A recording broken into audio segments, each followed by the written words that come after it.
You are listening to the Push Media Podcast Network.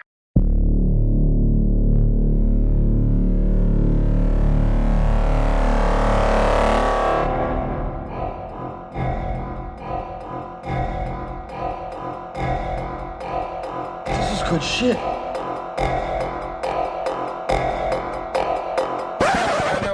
Yesterday's price is not today's price at the gas pump. I mean, sheesh. Golly. Shucks. What in tarnation? Everything's starting with a 4 at the gas pump. That's crazy. I mean, but I want freedom to ring. I want that beautiful bald eagle to soar and touch down all over God's green earth, but I just don't know. I don't know if I could do $5-6 at the tank, but I just don't think that's in the cards for me and Carol. I mean, she's got her thing with the disability, and I mean, $6. How am I gonna afford to get to the places that, at least statistically speaking, I don't want to go to 50% of the time? I think if gas keeps creeping up towards $6, $7, God forbid, $8, I think we got to start, and nobody wants to hear this, I think we got to start preemptively bombing the Ukraine. I think we have to start expediting the annexation of the country entirely and the submission of its people over to Vladimir Putin and that's darn tootin'. That's what I think if gas keeps going up the way it is. Yuck. So that was my impression of Pusha T. Now, I didn't do a voice. I didn't do some caricature of him. That was just his opinion. That was just me expressing in the most plainly and simple way that I can the views that Pusha T happens to hold in relation to the Ukraine and its effect on American oil prices. That's true. That is a true statement. And that's just the type of horrific, evil, self-serving, profit bottom line above anything else type of thinking that you should expect from someone who releases an EP made up of entirely songs that have been released already, ranging from several weeks ago to sometime within, but towards the back end of the last decade. Pusha T, you've committed the cardinal sin of selling stepped-on shit. Who does that? What a shameless cash grab. That's like when a comedian writes a book. How you put out an EP for sale that some well-intentioned morons still spend money on for some reason, consisting of songs entirely that have been released already. Not even bothered to be remixed or anything. You couldn't even take the motherfucking time to chop and screw something? Are you kidding me? That's just wrong. That's shameless. That's fast fashion bullshit. That's stepped on, and I thought you were above it. So I would like to say that I am officially commencing a public feud with Pusha T. And I know that's a courageous thing of me to do because he has a track record, historically speaking, of coming out on top, much like your mother, in feuds with other public figures of infamy and notoriety. Well, me, myself, as a public figure of infamy and notoriety, I'm taking the chance because I just think what you did was fucked up. So I'm starting a feud with you. Now you may say, Colin, as you begin a very public feud with Pusha T, are you worried that he will leak old pictures of you in blackface? Because for some reason, Pusha T seems to have photographs of all of his enemies in blackface, which is an impressive skill in battle. So, if you were to ask me, am I worried about that? Am I worried about Pusha T leaking the photos of me in blackface? I would say, no, that's absurd. That's genuinely ridiculous. Why would I be worried about that? That's a stupid thing.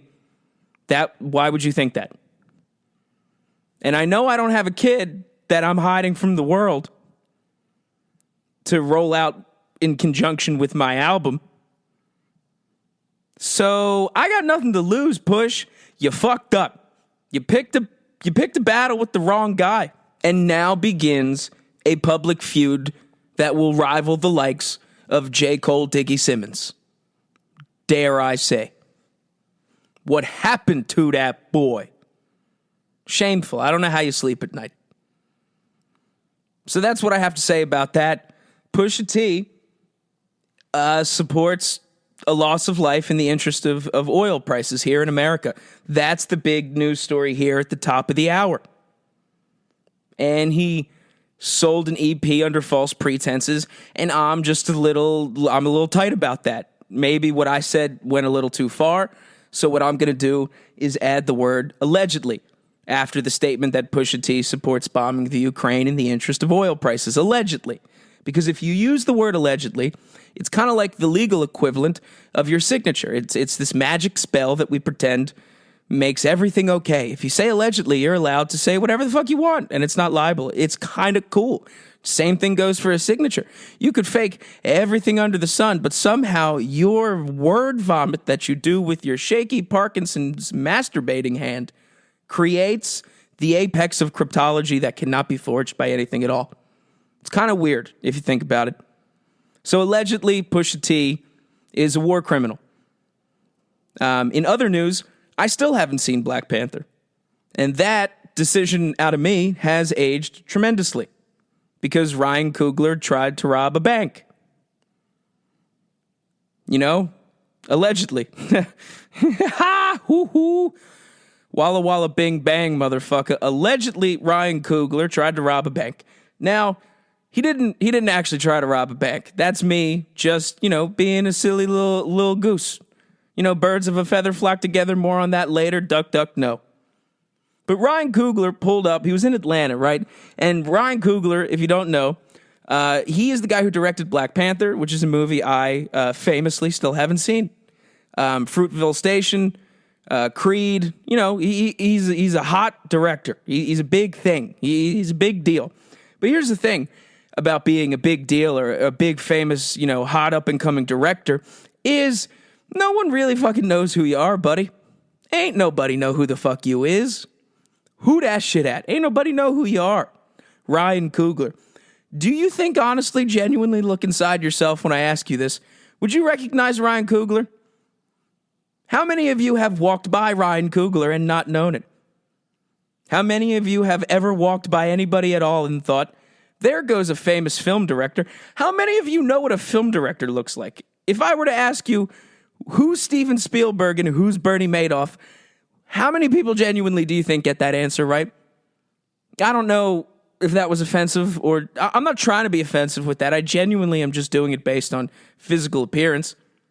Any other, inference you derive from that is entirely on your conscience and soul. So that's, look inward. So now that I think it's pretty safe to assume that ain't nobody know what the fuck a film director looks like, is that Michael Bay? Or is that your server at a Bennigan's? Is that Robert Zemeckis? Or is that your orthodontist? Do you understand what the fuck I'm saying? Picture your favorite director. First of all, most of you don't have a favorite director because that would be pretentious beyond belief. I have several. But Ryan Coogler, it's the only explanation I could think of as to why he did what he did, is Ryan thought way more people know who Ryan is. And that is not the case. And that is what goes to show you that if you let your ego get too big, if you let your head get too inflated, if you really think you're more important than you are, you're gonna be framed for a bank robbery. That's just, the old saying. When your head gets too big, you get staged with bank robbery. So Ryan, hear me out, approaches a Bank of America in downtown Atlanta, gets out of a blacked out SUV, the stereotypical celebrity car, which was visible to everybody inside of the Bank of America still, mind you. And Ryan gets out of the car. Now, Ryan is dressed in all black. Ryan is wearing a hat. Ryan is wearing a sunglass. He's wearing sunglasses, you silly bitch. It does not matter. And he's wearing a mask. and all black. And he walks into the Bank of America. Keep in mind, you don't have to wear a mask anymore, I don't think. I think mask mandates have been lifted. I don't really know what the science is. Masks do work. They don't work. They're preventing calamity. They are the problem. They give you eczema of the left toe. I don't keep up with the fucking CDC anymore. It's just too much to keep track of. But Ryan chose to wear the mask. He chose to take additional precautions, additional steps to prevent his identity from being obvious to the average Joe Schmo who just happened to be inside of a Bank of America in downtown Atlanta one day.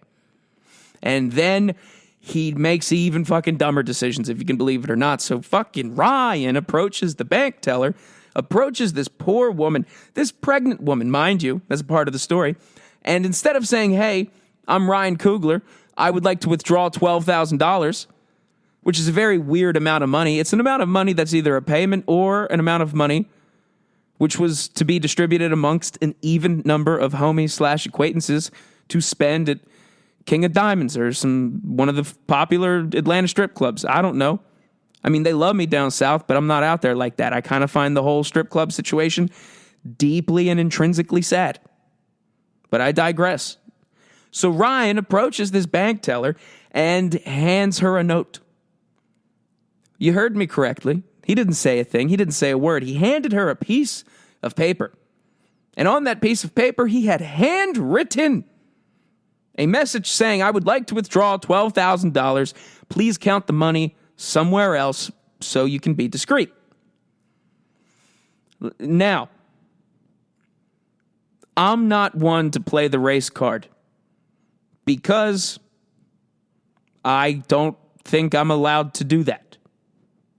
But in this instance, is there any other situation where someone approaches a bank teller dressed in all black with a hat and sunglasses and a mask covering his face in the middle of the day, keeping the sunglasses on, handing over a note, not saying a word, and that person's not robbing the fucking bank? Has that ever happened? Because I can answer that for you. Up until Ryan did it, no. That's fucking insane. And for anyone to see this story and interpret it as another example of institutional racism, the motherfucking day, mind you, of Juicy Smollett getting his sentencing, that piece of shite, you're insane if you think Ryan Coogler was the victim of fucking anything. He was the victim of hubris, perhaps. If you were to argue he was the victim of hubris, I would be both impressed and I would wonder why you are so hip on classical Greek play jargon.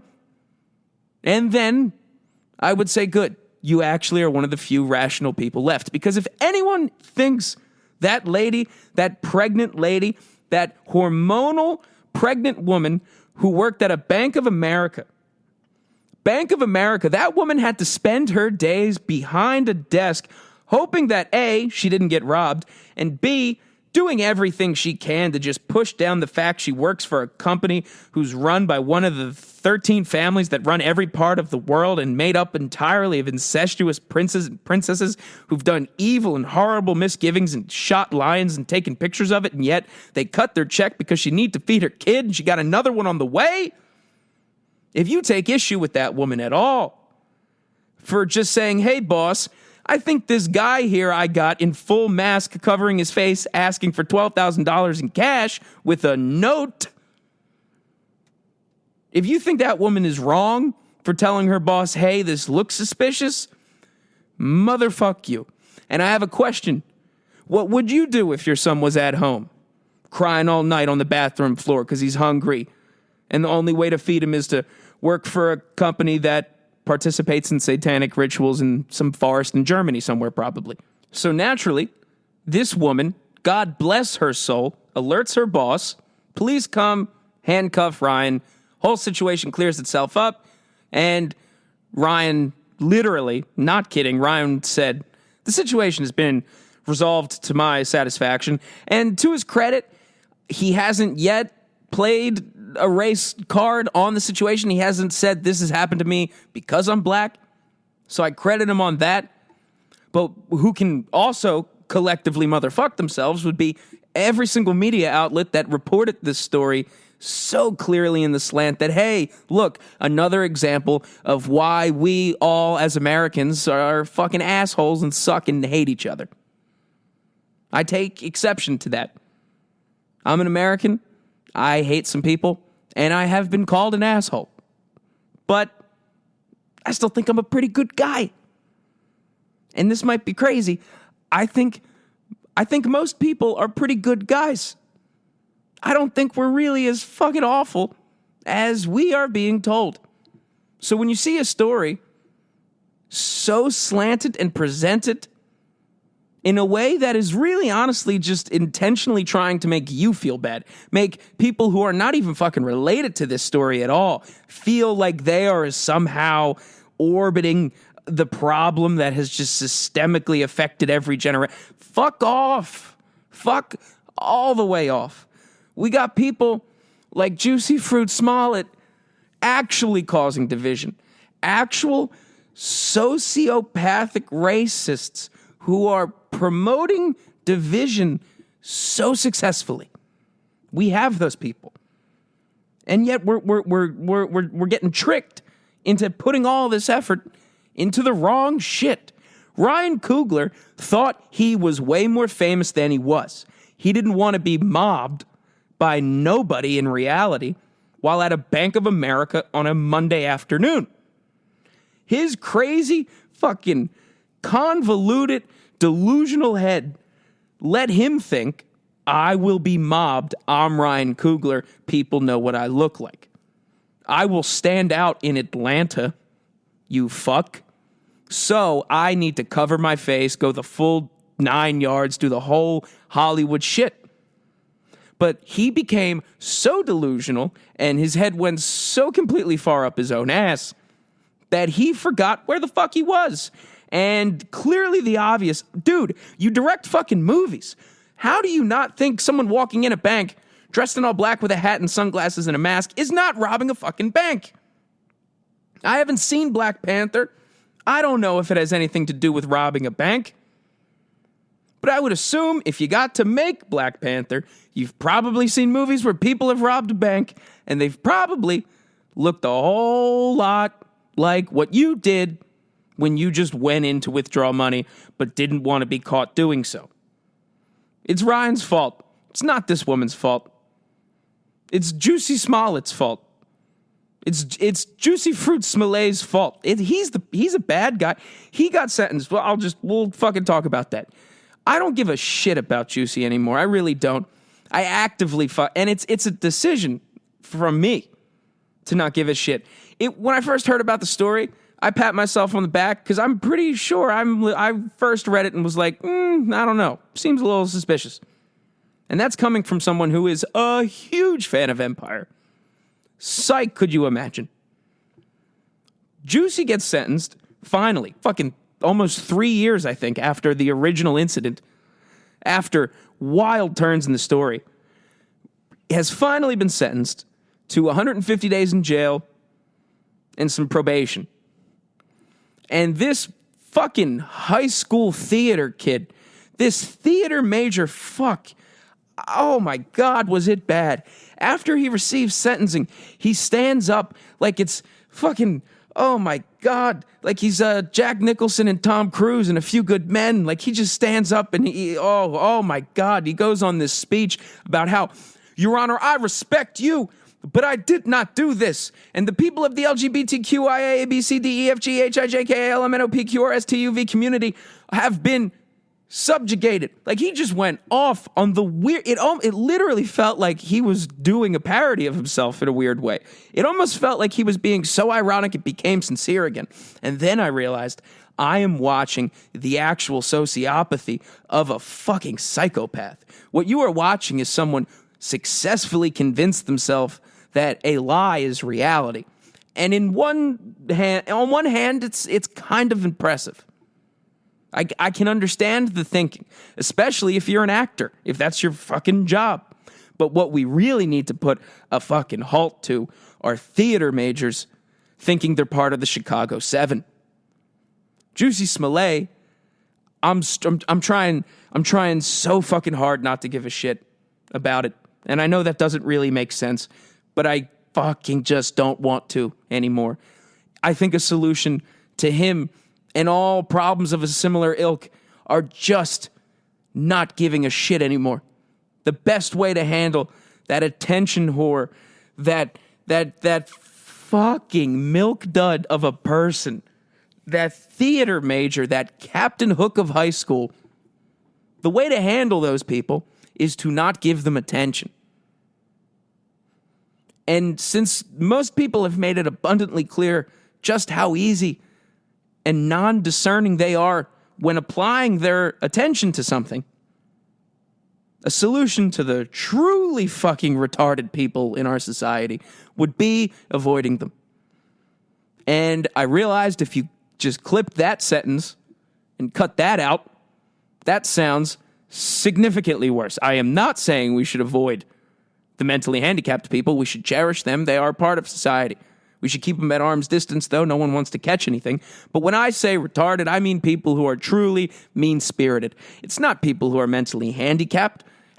That's actually fucked up that you would even think I meant that. And you, again, should look inward. Because if I've learned anything from watching Jussie Smollett behave as if he was Bobby Seale in court, it would be that some people don't have the ability to look inward anymore. They have lost touch of it. They do not know where it is. Unlike your mother's G-spot, because I know where that is, he has lost the ability to find it. It's gone. So look the fuck inward. And I please humbly ask of all of us, can this be the last time we ever speak of him? Until he's on Dancing with the Stars again or something. Now, on a completely unrelated but pretty funny note to me, because I've really changed how I feel about Elon Musk, Elon Musk's baby mama Grimes, who looks like human anime, is now dating Chelsea Manning. That Chelsea Manning, whistleblower in more ways than one. Whoa, hey, oh, who said that? Not me, not on my podcast. That Chelsea Manning. Now, I don't know how that somehow supports my theory that Elon himself is an actual literal alien, but it does. It adds to the hypothesis. Grimes, I don't know what she is. Is she a succubus? Is she an alien? Is she a host carrier? Is she from a different world trying to get in bed with our intelligence community and our transgendered community? Was she just under the impression that Elon Musk and Chelsea Manning were the same person and it was a dark room? These are all possibilities, all equally valid. Unrelated to what I have planned to talk about for the rest of the episode, because I want to talk about the internet and DuckDuckGo, which is a search engine that is an alternative to Google that I've been telling everyone that will listen to, especially your mom. DuckDuckGo is me and your mother's safe word, safe phrase, I guess, really. Either way, I think that's what she's saying. Either way, sometimes I ignore it. DuckDuckGo is the search engine alternative to Google. And DuckDuckGo prioritizes privacy over anything else, unlike Google, which was quite literally and truly created by the NSA and the CIA. Now, you may think that's a tinfoil hat statement out of me, but I can motherfucking prove it.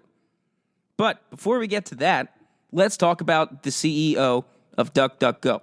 The CEO of DuckDuckGo is Gabriel Weinberg. And Gabriel Weinberg is a name that, to me, suggests quite possibly the most insufferable and full of complaints person in the world.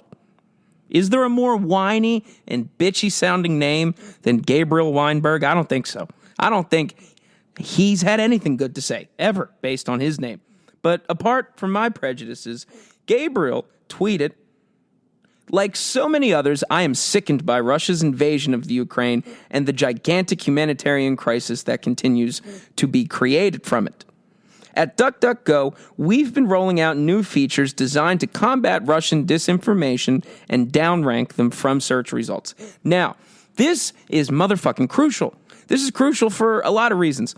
Most people, at this point, I'm sure I've lost you because I'm actually talking about something important. But DuckDuckGo is a search engine which, unlike Google, supposedly offered results.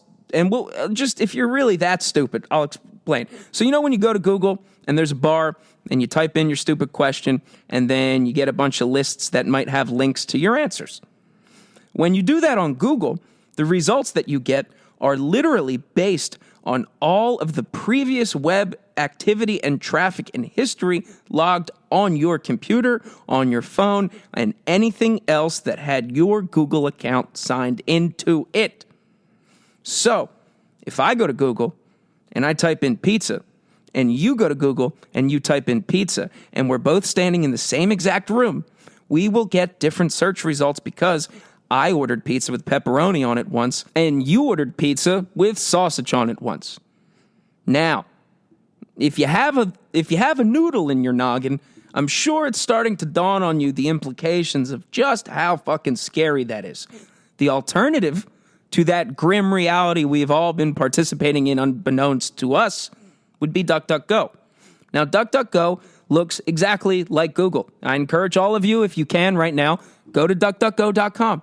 It's a search engine. You type in your question, and you get a web page that has a list of results with links that might give you an answer. The only difference is that all of these links and search results are based on their popularity, exclusively ranked based on how popular the site is. It's purely ranking. It has nothing to do with my previous history. DuckDuckGo does not track anything else I do because they're emphasizing privacy. That's their whole shtick. That's their appeal. The complete turnabout that Gabriel just proclaimed proudly on Twitter, the tone deafness of his statement in that DuckDuckGo is going to insert their hand, their reach, their influence, and control and manipulate the search results. Now, to be fair, DuckDuckGo has always been about emphasizing privacy. The fact that you can search the internet without your privacy or user data being tracked, logged, manipulated, incorporated in any way to even give you a more positive or beneficial experience with it. Just because these companies have your data, it's always an evil thing, sure, but a lot of times they have your data and it feels like it just makes your life more convenient, which is the insidious fucking element of the whole thing. But DuckDuckGo, technically, they're not changing any course of their privacy emphasis, but by publicly inserting influence over the search results, which is literally the basis of the entire business, at least to me, in my humble opinion, and there ain't shit humble about my opinions, you're fundamentally fucking with the whole concept of we don't track you. We are not interested in providing you an experience on the internet. We're interested in providing you the internet. This is what the internet says. These are the results. This has nothing to do with the fact that we make billions and billions of dollars on highly targeted, specialized ads that could result in your mom putting a fucking pineapple in her house, not knowing it's the international symbol for swingers and subsequently theological time travel.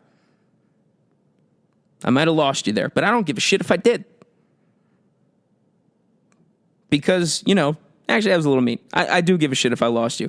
If you want more explanation on the pineapple, a pineapple, if you see a pineapple anywhere, you'll notice them carved into banks or things that are like stone, things that like high-level masons had to work on, literal masons, or you'll see them on front lawns, and that usually just means that the couple that lives inside likes to fuck other couples. So now you know that.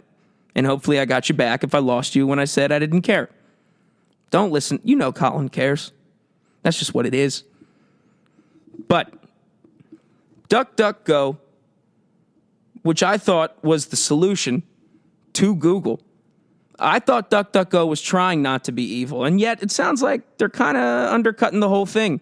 Because if you're going to step in and alter what was the perceived complete neutrality of a result of a query, the only way to do that is to, in some way, you must know what your users like or don't like, or at least have access to some level of data in order to manipulate results at all. How are you going to figure out what's associated with Russian misinformation?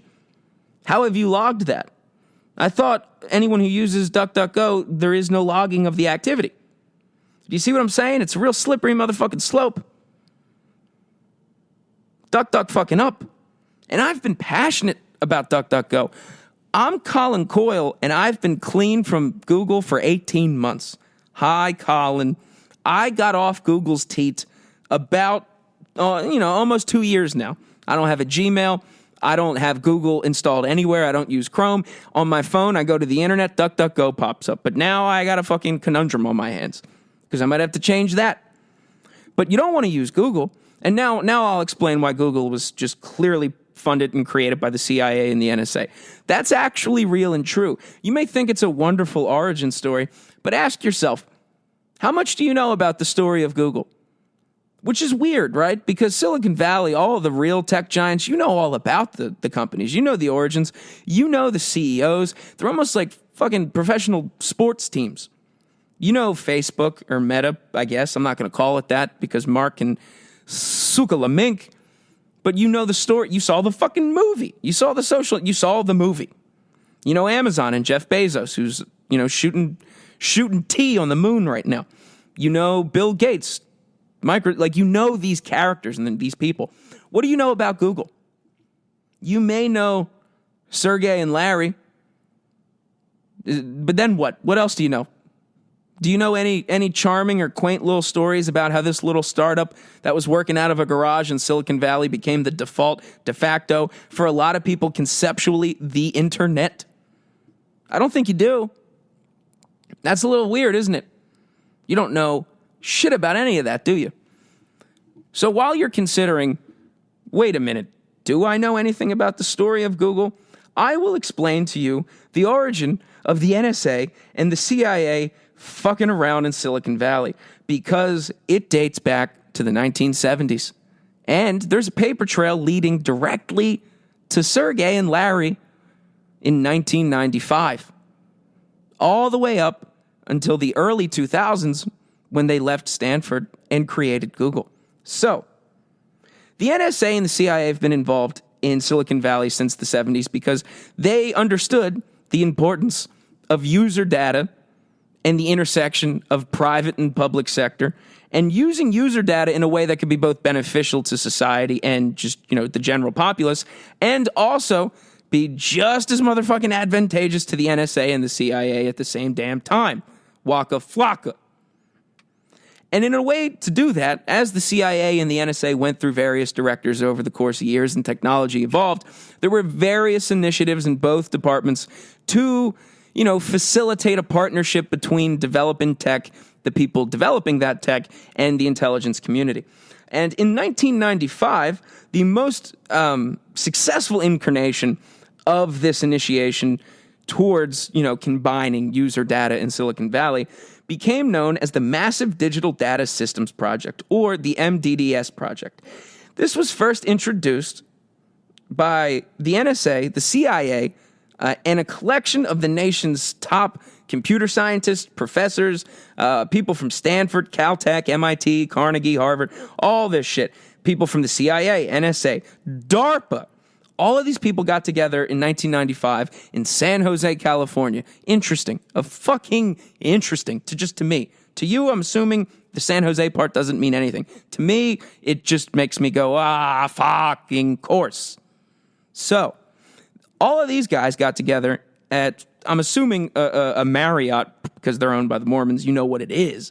And they said, hey, we need to create a system in which very specific grants, free-ass money, and we have a lot of it from the NSA and the CIA, goes to these people, these professors, these computer scientists from the top institutions to develop the internet in a way where we get to guard every single aspect of its development and making sure we maximize how much we can benefit from it. So the NSA, CIA, And the leaders of academia are all in this hotel in San Jose explaining to one another, we're going to develop the World Wide Web in a way that is most advantageous to us. And we are going to do so by offering grants to the brightest minds through the CIA and the NSA, disguised a little bit, though, under MDDS grants. And this entire briefing, this whole meeting that happened in San Jose in 1995 was called, or came to be called, the Birds of a Feather Flock Together briefing. Because it's all about synergy. We're not trying to do anything weird. We're just trying to work together, the public and the private sector. So they leave this meeting, and one of the first recipients of one of the highest, financially speaking at least, MDDS grants went to two fellows of the name Sergey Brin and Larry Page. Interesting, huh? And the primary objective, at least according to Sergey Brin and Larry Page, in their white paper receiving the grant, which is fucking real, wrote, we want to create a query optimization of very complex queries that are described using the query flocks approach. A second grant after, the CIA and the NSA, they got that and they were like, we love it. Here's all of our money. They wrote a second grant, this time to DARPA. Now, this grant was the one that is publicly acknowledged by Google. Google says, yeah, we did get a grant from DARPA back in the very beginning. We were never part of the CIA and the NSA. We took a government grant, but it was from DARPA. No, you fuck. That was the second grant Google accepted from the government. The first bit of money that they got to kickstart the thing that became the internet to most people and spies on you all the time, and most people are still unaware of. The first chunk of money they got to do that came from the NSA and the CIA. Literally and truly. I'm not making any of this up. This is real. I researched this shit, motherfucker. I'm guilty of parroting this without actually doing the research and having the facts available. But if you do it, they're there. There are literal pieces of paper, white documents from the government in correspondence with Sergey Brin and Larry Page, signed, sealed, and delivered MF, saying, hey, NSA and CIA, thank you for all of the money. Let's go create the specialized internet spying system. That shit is why I don't use Google. That shit was why I used DuckDuckGo. But now DuckDuckGo is starting to do what I think, if we are to be even the most liberal with our definitions, something the CIA and NSA don't hate. I don't think the CIA or the NSA sees what Gabriel Weinberg bitched and complaining about and goes, ooh, we don't love that. And a general, MO for me as a person is, if you think it will piss off the NSA or the CIA, keep doing it. Obviously, if you don't have a Quran nearby, if you don't have a grudge against anyone in particular, you shouldn't be doing anything with hate in your heart. But for the most part, if your actions aren't hurting anybody, but they piss off the NSA and the CIA, keep it up. Keep doing that shit.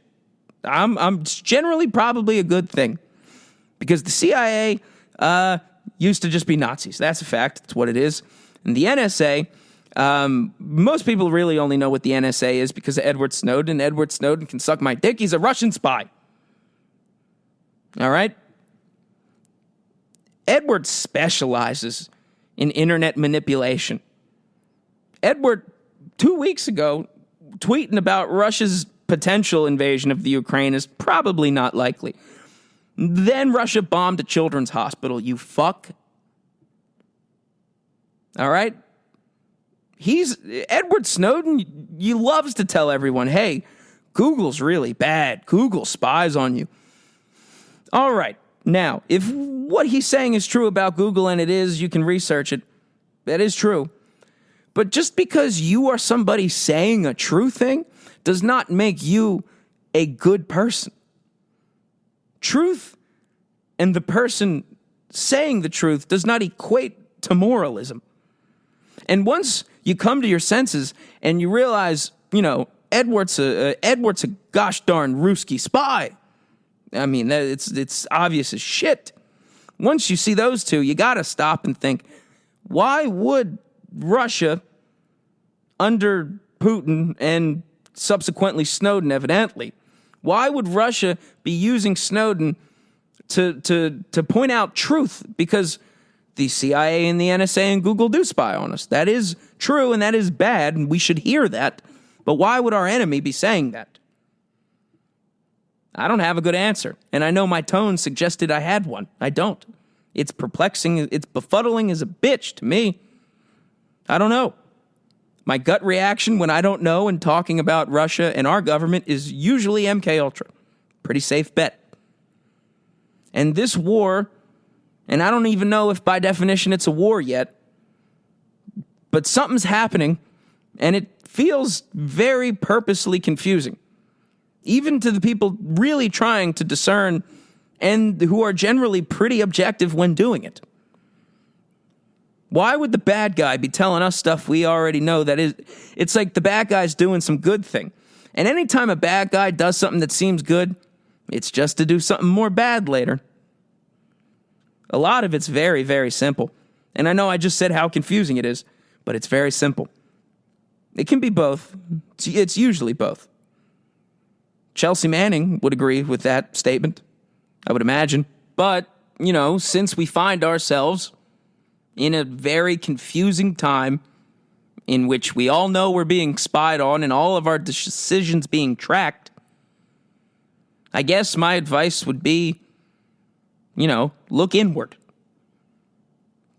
and ask yourself, why the fuck would you sell an EP that has no new songs on it? Diet Pepsi.